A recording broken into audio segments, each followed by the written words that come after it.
But we got a guy inside of HU who says he's 13. And I don't know if he's actually 13 or not, but he says he is. And he's making 10 grand a month using our tactics he's made a TikTok account. Because here's the thing, anyone can make the 10 grand a month. It's just, is he smart enough at that age to apply the information? If he has, he is it's not even smart, bro. The things we teach aren't about smart. It's copy paste. It's copy paste. It's basic, yeah. Do you have 4 hours a day to copy paste? Because if so, you will guaranteed make money. Yeah. So here, I'll put him on the screen quickly. I'm 13, got my first 10 grand payment from HU. A year ago, I was making TikToks for $20 a day. Now, he keeps sticking to the point he's 13. I'm like, bro, are you actually 13? He's like, yeah. We don't know. I don't know. And it says 13-year-old millionaire is a screen name, and he's obviously not a millionaire. He just made his first 10K. But you know what? If you're making that money, he's obviously making that money.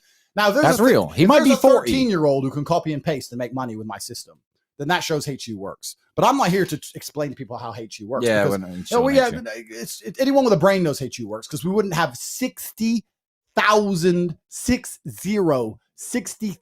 students if it didn't work. Renewing month after month and after month after month. Everyone's the making value more. they get out of it is just is worth so much more than we sell it for. Everyone's making more than they invest, and that's why we have 60,000 students. But let me tell you something also about networking. We've been flying around networking. It's not just about being able to make money. It's not about making yourself future-proof. It's also about quality of life. If you don't know anybody, your life sucks. When you've got Savile Row tailors who can get you into the best restaurants and the best clubs in London on your phone. When you're in, I see what you've done there. That's Savile Row. My point is, when some geeks who didn't quite understand our financial situation and thought we were brokies said that Ethan was richer than us, who gives